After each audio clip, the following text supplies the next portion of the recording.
I was starting to feel maybe a little tired after all the hosting over the hours. And then I saw Adjany backstage, and it's just given me new strength. So I'm going to bring Adjany in.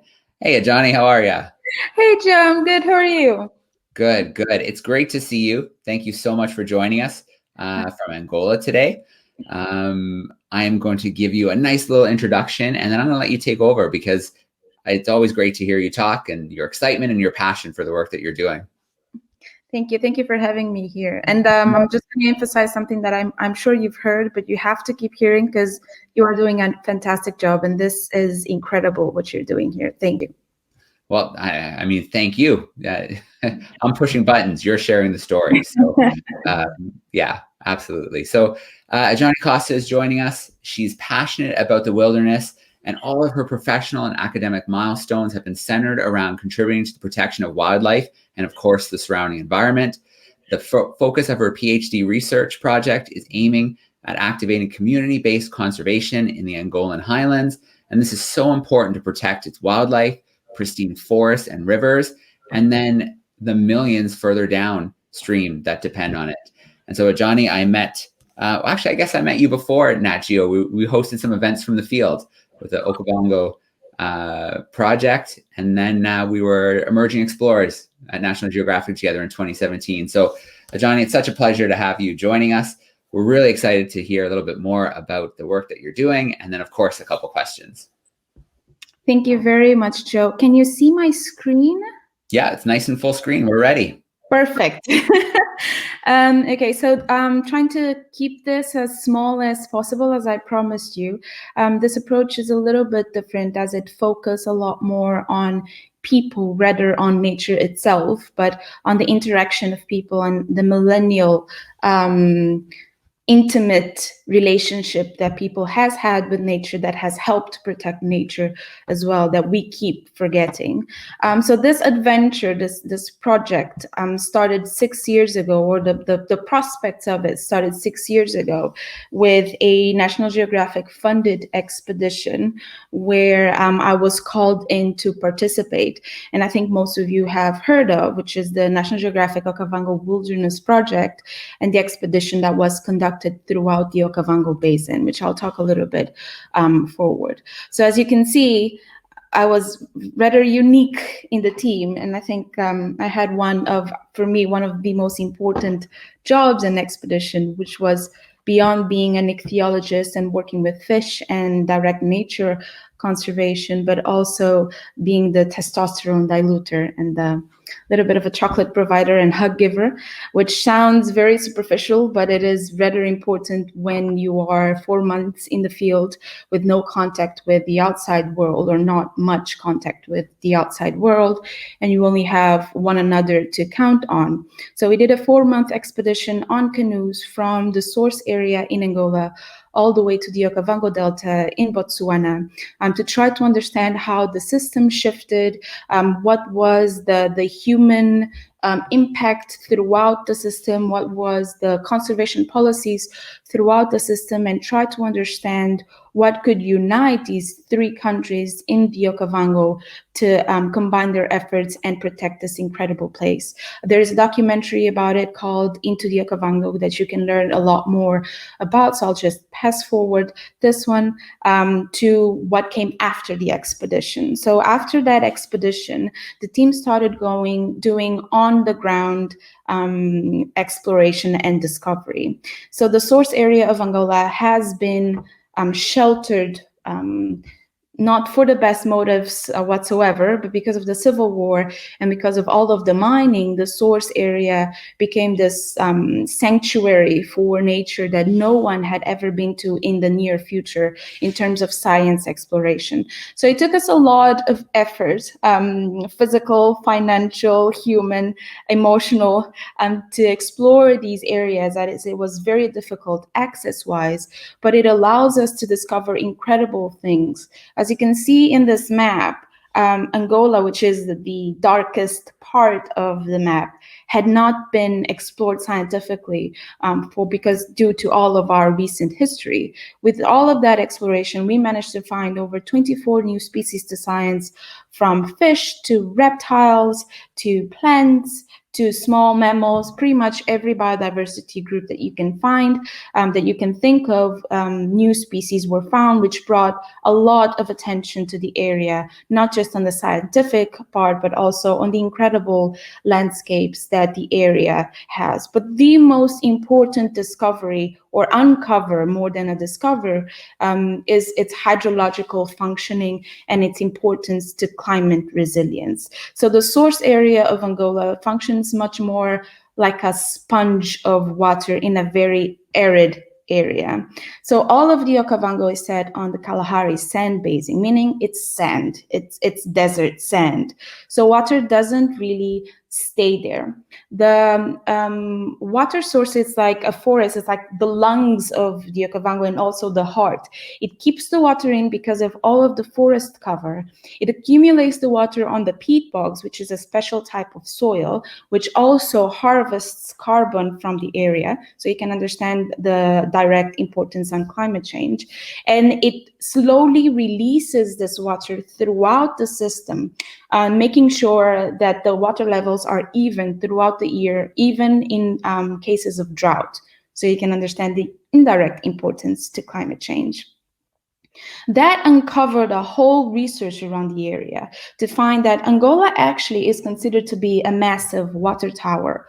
What is a water tower? An area of high elevation that is important for hydrological resources and thus for biodiversity upkeep in other parts of the region. So Angola is pretty much a big water body. It has a lot of rivers. In the area that was explored, which is underlined in the red area here, that's where the sources of most of the more important rivers for both the Okavango and the Zambezi river basins, the transboundary river basins, are located in. So within 20 kilometers of each other, you will find 16 different source lakes that feed over 5 different countries around the Kavango Zambezi Transfrontier conservation area. This area has 36 protected areas, 2 of which in Angola, which you can see Mavinga and Luenge Luyana. It holds over 4,000 macro species. It has the largest population of elephants, of African elephants in Africa, mostly accumulated in the Okavango Delta. It has 1/4 of all the wild dog populations in the world, and it also sustains over 2.5 million people. So it's not just important for the biodiversity, it's not just important for nature, it's important for people, and it's also important for the economy of all these 5 countries. So the KAZA Transfrontier Conservation Area is completely fed, well, not completely, mostly fed by that source area. 75% of the water that feeds the Zambezi, which most of you might know the Victoria Falls, which is one of the most important landscapes for tourism in the Zambezi basin.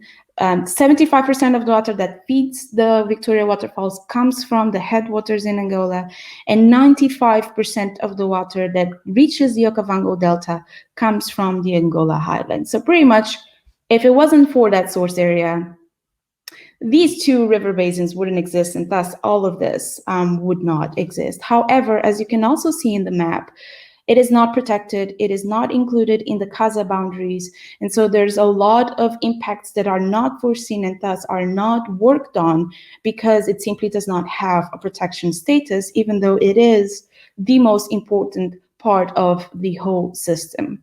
Another thing that the expedition brought in was, as I mentioned in the beginning, the perception on how people impact the environment. I brought this here just so you can see. This was something that we have camped next to for more than I can count. It's just fires are burning the entire landscape, fires that are originated by the different livelihood activities of these people, from agriculture due to slash and burn because the soil is very nutrition poor, from the beekeeping, which destroys the forest and creates these patches within the forest, from hunting to for the animals to be scared away due to the fires. So fires have been destroying the whole landscape, which is very concerning. And this was pretty much the perspective that we had with the expedition and the exploration. It was more about what is the negative impact of people into the landscape and how can we counteract that to protect the area and conservation. And that is a very classic perspective of conservation, putting people and nature separated. So we have to fix what people is doing to protect nature. And we keep forgetting that we are part of nature. Whatever we do affects nature, but not just on the negative side, but on the positive side as well. And I think as conservationists, it's very clear that that is an obvious statement. And I started having these perspectives while interacting with the communities and learning from them. How do they interact? Their deep, extremely deep knowledge on the environment, on the shifts of the environment,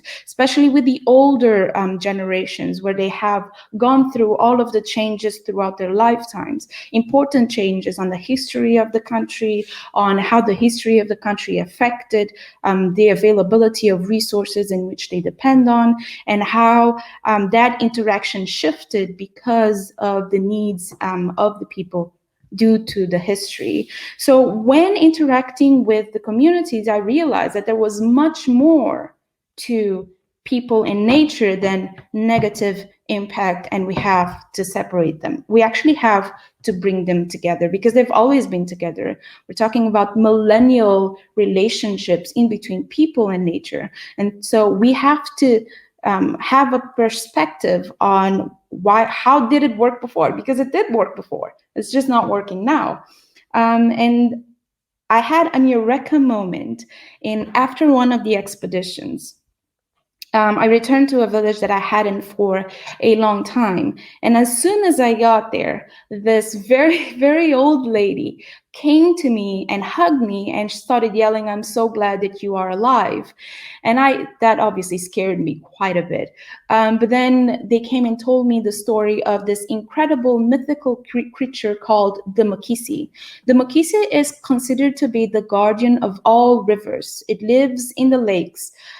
It is a giant snake-like figure with very, very bright and shiny scales that will blind you if you look directly at them.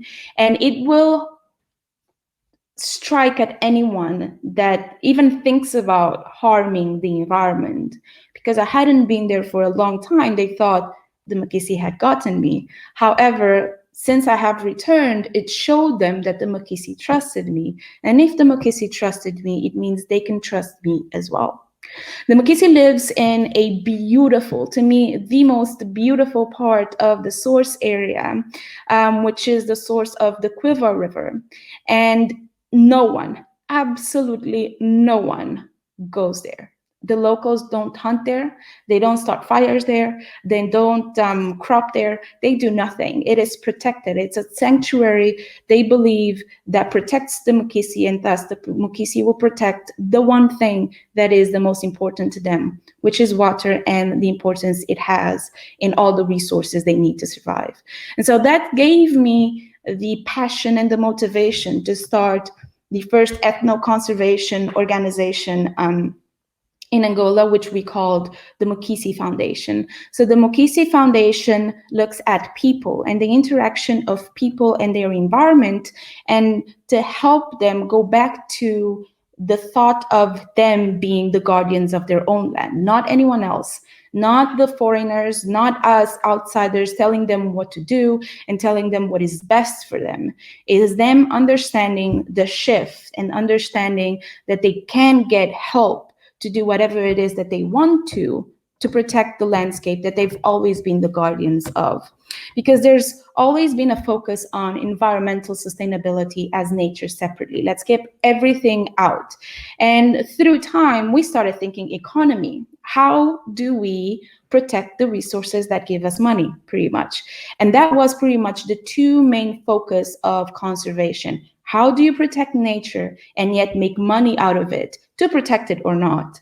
But I think after all of this experience, it is quite obvious that none of this consider at all the non-news perspective of the system. What is the culture? What is the religion, the tradition, and the beliefs? Usually these measures, these conservation measures, are imposed into the people, and they do not acknowledge the need to have a socially sustainable plan for the management of wetlands or any other ecosystem, really. So you have to consider that you have to look into the livelihoods. You can't really protect if you are starving, or if you have need for medicine, or if you have not access to the basic conditions of the current modern livelihoods. What is the traditional ecosystem services that are beyond resource utilization?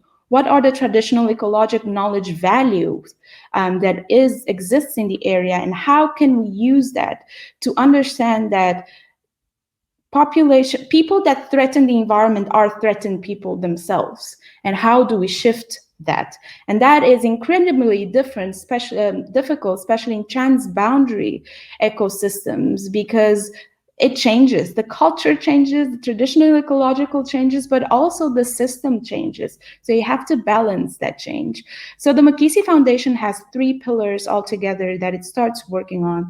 First of all, it's education outreach, working with children, activating them into thinking beyond the basics, because that's what they're concerned for, the survival, is activating them to show them that it is possible to go beyond there with what they have in their own land. Some of these children had never had a pencil in their hands before.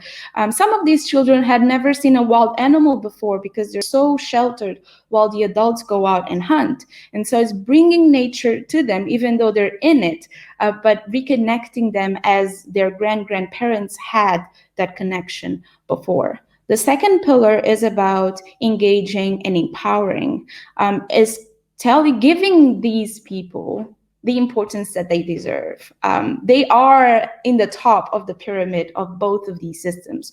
Whatever they do has a consequence below, and thus it gives them this importance. It is reminding them that the Civil War didn't take the importance that they have, didn't take the possibility that they have to be the owners of their own land. It's giving that feeling back so they can feel that they can guard this place as they used to before. And the third one is about finding alternative livelihoods. It's about combining all the science that has been taken and giving it back to them by fusing it with all the national policies that exist, with all the knowledge that we have absorbed for them and that we have yet to absorb, with all the international best practices and case studies, and combining into a robust, resilient strategy that will help them become much more sustainable and economically independent, and thus be able to better guard their rivers, as they do not have to just consider about survival. On top of that, obviously, there's the PhD that I'm doing, which is pretty much, well, just ignore the title, which is extremely long, just focus on ethno-conservation and wetland management. Very much the PhD, which I'm doing with the University of Oxford, looks on how can we look beyond resource utilization and contribute to the understanding and the applicability of the traditional ecological knowledge into conservation policy making. So it has 3 goals. The first one is to understand and quantify, which sometimes we have an issue in quantifying. There's a lot of literature about the importance of traditional ecological knowledge, but very little on how much is it important into the reliability and the accuracy of mapping and conservation planning. So the first goal is to quantify that influence and understand how can we apply that influence into making more robust conservation planning. The second goal is comparing the classic no-take environmental sustainability direction mentality into a multiple use area. And this is important if you have areas that have people in them.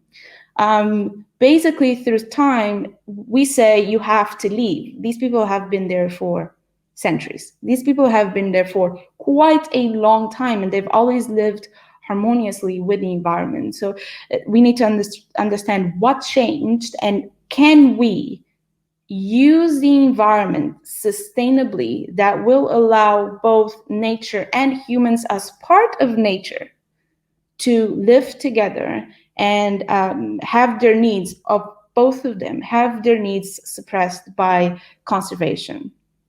And the third goal is looking on how can we consider zonation. So what areas are supposed to be no-take, what areas can have multiple use, all based in traditional ecological knowledge to have an integrated wetland management plan.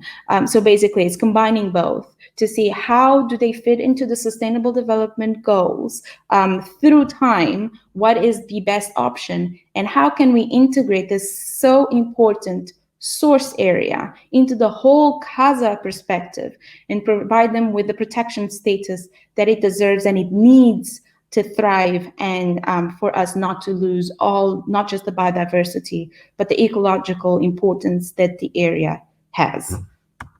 And that is the fundamental background that we need to close in the gap in between the generations, the historic generations in Angola. We have three generations. We have the older people, the elders, and they understand the changes, they understand the dynamics, they have been through it all. You have the youngsters that have been through nothing because they have missed that important knowledge gap that the Civil War has brought and taken from them. And then you have the adults that have fought in the war, that have seen things that no one should see in their lifetimes, that have contributed to these things, and thus have lost the connection and the relationship and the initial interactions that their parents tried to transmit but couldn't. So with all of this, we hope that we lessen the gap in between the elder generations and the younger generations to be able to find a midpoint where nature and humans do live together as they've always lived in their entire lives, and make them one as they were before all of the modern history happened. I have no idea how much I've done. I think I did good, Joe. I think I didn't disappoint you this time. You did great, Adjany, and I don't think you've ever disappointed me, so don't worry about that. You know what? Thank you so much for sharing that story. Conservation is not easy, especially in an area like that where civil war was so prevalent for an extended period of time. But I think you're absolutely right. I think nature can be that bridge between the younger generation who has those gaps and they're missing that exposure, and the older generation who does have that trauma. I think nature can kind of bring them together and really bring some healing.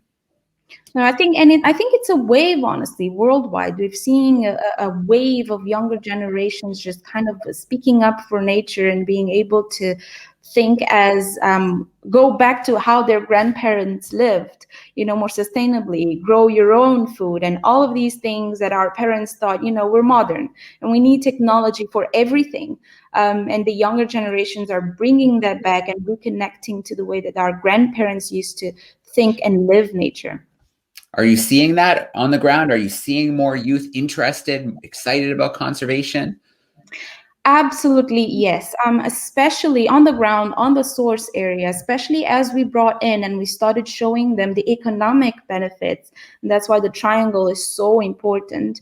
As we started showing them the economic benefits of conservation and nature preservation, they started understanding and going back into the original thought of the social relationship with nature, because it was before very much focused on survival. So everything that moved was going to be hunt, everything that breathed was going to be cornered. And so now they have the option of relaxing a little bit and understanding the social importance of nature preservation. All right.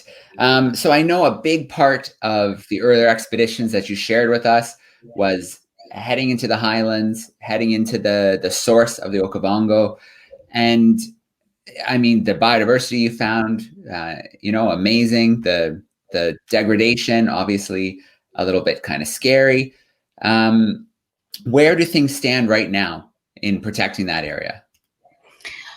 So the big issue now is the protection status, because we can work with the communities all we want, but policy is also very important. It goes back to the square that I showed. It goes back into combining traditional knowledge with policy.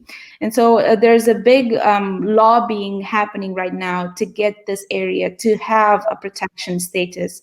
And it will bring much more attention for conservation policies. And obviously, as I think everyone will mention, for funding, for having a network of scientists being involved. And so the protection is very important, and the recognition of the area by the KAZA Secretariat as part of it, as part of this regional alliance, is also very important. Yeah, no question.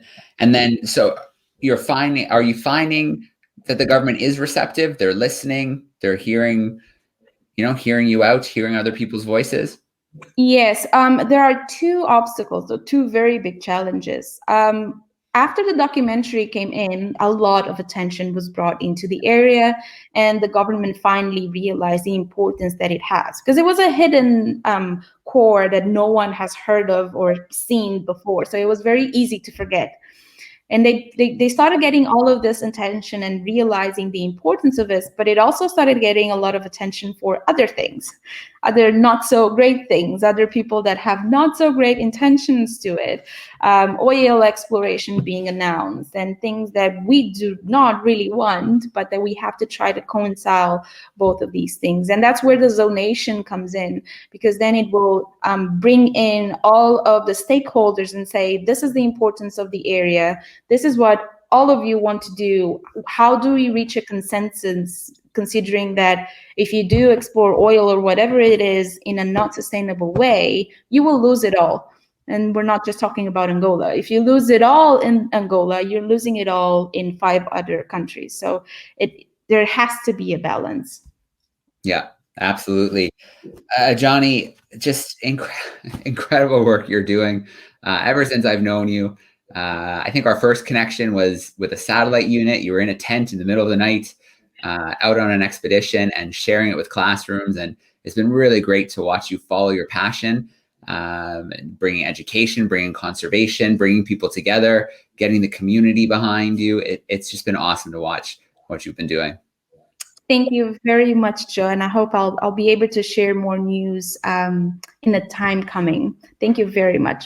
All right, I can't wait. Have a great rest of the day, and I'm looking forward to our next connection. Thank you. I'll see you soon. All right, thanks, Adjany.